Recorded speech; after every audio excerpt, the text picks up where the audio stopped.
Muito obrigado, ministro Dias Toffoli, pelas considerações e reflexão que considero muito importante e que merece mesmo uma atenção de todos nós. Apenas justifica a minha ausência inicial. Eu estava com a ministra Simone Tebet, já está em fase de elaboração da LOA e, portanto, alguns aspectos importantes do orçamento do Supremo Tribunal Federal me retiveram.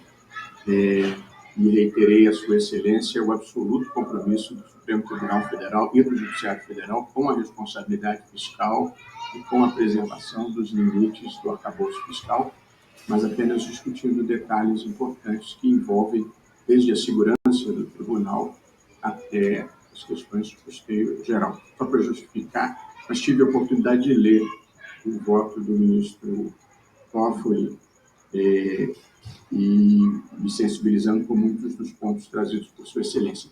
Pois não, ministro Cássio Nunes Marques. Primeiro, cumprimentar Vossa Excelência, uma pessoa de quem também cumprimento todos os colegas, vice-procurador eleitoral, os servidores, os advogados e demais pessoas presentes.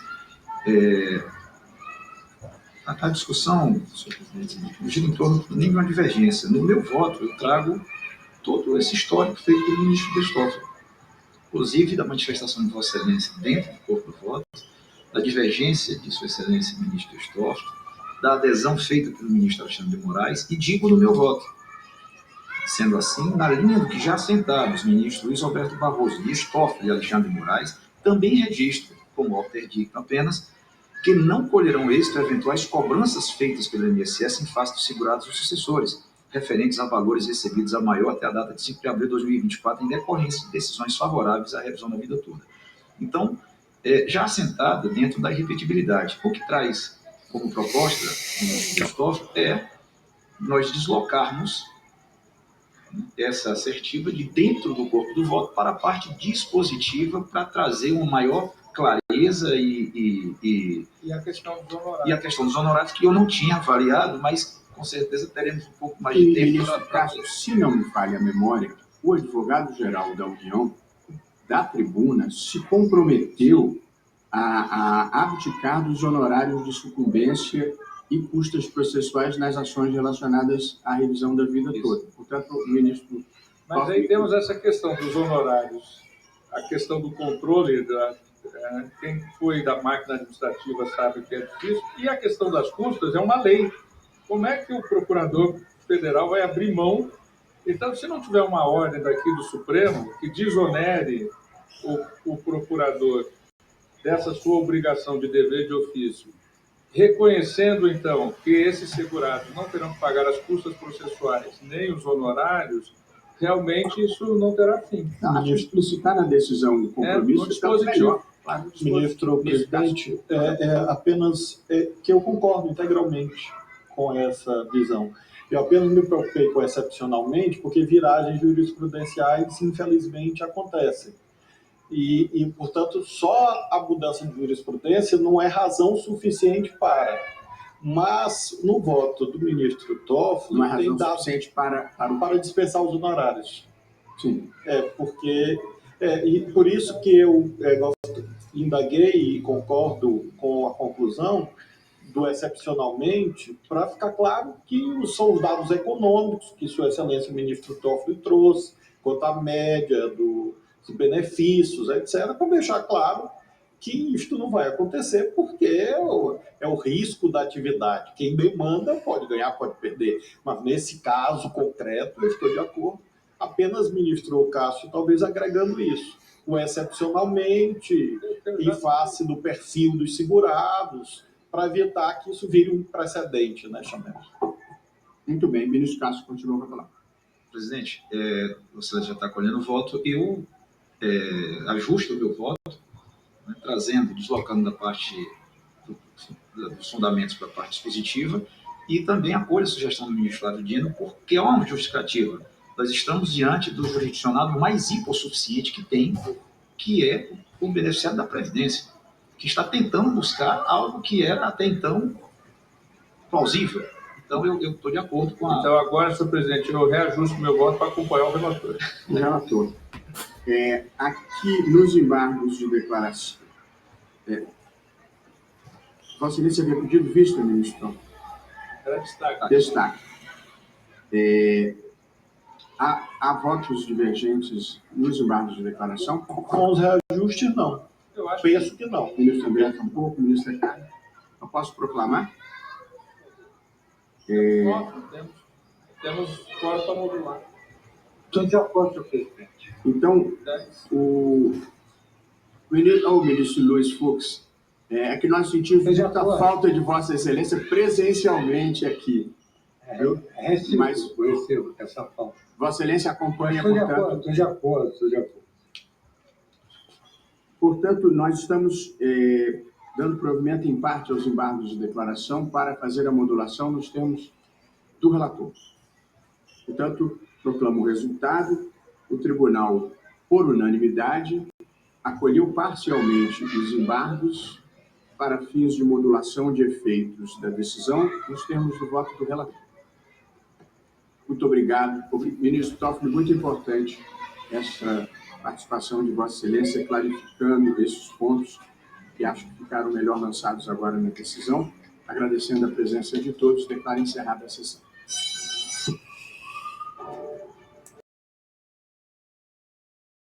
Este julgamento da DIN 2111 do STF foi uma tentativa de homicídio da RVT.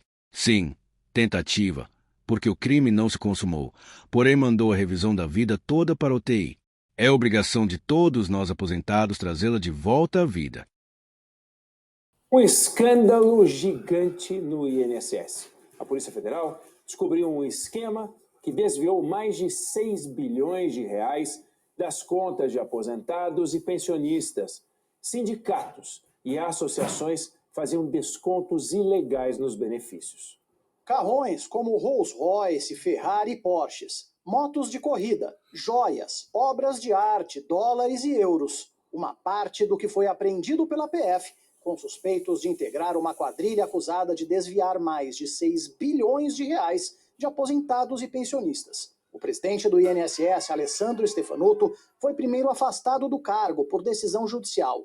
À tarde, acabou sendo demitido pelo presidente Lula, apesar da pressão do ministro da Previdência, Carlos Lupe, para que ele fosse poupado. Vamos aguardar o desfecho desse processo com os cuidados devidos, como diz a Constituição, de a gente garantir o amplo, total direito de defesa para cada cidadão e cidadã, para que a gente não coloque essas pessoas para queimar numa fogueira sem antes dar-lhes o direito de defesa e saber realmente o que é que estão sendo acusados. Outros 5 servidores foram afastados, incluindo um policial federal suspeito de dar apoio ao esquema. As fraudes aconteciam no Distrito Federal e 3 estados brasileiros.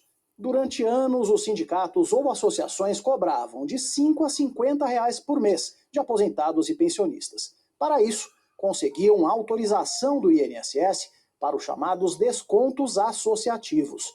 Só que os pagamentos precisavam ser autorizados pelos contribuintes, o que não aconteceu. A investigação apontou que algumas entidades falsificavam assinaturas dos aposentados. Foi uma fraude contra os aposentados, pessoas que estão numa fase já adiantada da vida e por isso estão naturalmente debilitadas e foram vítimas, digamos assim, fáceis destes criminosos que se apropriaram das pensões e das aposentadorias. O Jornal da Band já tinha denunciado a facilidade com que os criminosos atuavam. Milhares de aposentados e também pensionistas podem estar sendo roubados sem perceber. Fique atento a descontos estranhos que podem aparecer no pagamento. É que tem associação cobrando mensalidade ilegalmente. Há exatamente um ano, numa entrevista ao jornal Gente da Rádio Bandeirantes, o presidente do INSS confirmou a existência de fraudes e disse que os prejudicados tinham direito ao ressarcimento. Infelizmente aconteceu, mas felizmente nós estamos podendo tomar medidas para evitar que aconteça. A gente pega da associação que fez aquele desconto, retira o recurso e devolve no pagamento do associado. A operação sem desconto foi a maior da Polícia Federal este ano. Apura irregularidades de 2019 até hoje. Delegados da PF e auditores da CGU afirmaram em conversas reservadas que ficaram surpresos com a tranquilidade com que sindicatos cobravam valores indevidos sem fiscalização do INSS. Agora, depois da fraude, o governo anunciou que todos os descontos de sindicatos na Previdência foram suspensos. Pode ser a maior fraude da história do INSS. Título que era de um esquema descoberto há 35 anos que desviou 3,5 bilhões de reais em dinheiro de hoje. A fraude atual durou todo o governo Bolsonaro e durou até agora, começo do 3º ano da gestão Lula. O INSS conseguiu um feito. É mais fácil um camelo passar pelo buraco da agulha do que alguém conseguir um benefício no prazo. Falta documento, o sistema trava, o cálculo vem errado, sem falar de greve. Olha a fila de espera pelos benefícios, 2 milhões de pessoas. Já para os fraudadores, portas abertas para invadir o cadastro e gerar desconto não autorizado das contas. E agora? Os responsáveis vão em cana ou a impunidade vai vencer de novo? Ironia das ironias. Alguns ministros do STF se serviram de manobras e ardis jurídicos moralmente desonestos para evitar o reajuste justo dos benefícios de alguns milhares de aposentados prejudicados pela reforma da Previdência de 1998. Reforma que veio prejudicar o cálculo do benefício previdenciário de uma parcela dos trabalhadores que contribuíram para a Previdência antes de junho de 1994. Assim, o INSS fez uma apropriação indébita, roubo, das contribuições dos trabalhadores anteriores a junho de 1994 ao não incluir no cálculo dos benefícios estas contribuições. Agora, alguns ministros tentam criar uma narrativa legal para esse roubo. Não se resolve uma injustiça com mais injustiça, senhores ministros, e as leis do equilíbrio cósmico entraram em ação e fizeram vir à tona esta estratosférica fraude causada pelo roubo do sindicato e associações de classe nos contra-cheques dos aposentados. A vossa momentânea vitória no julgamento das ADs é uma vitória de pio, julgamento este que precisa ser anulado devido às aberrações jurídicas nele encerradas. Na conclusão temos este panorama. Aos milhares de lesados pelo INSS se juntam, agora, os milhões de lesados pelos sindicatos.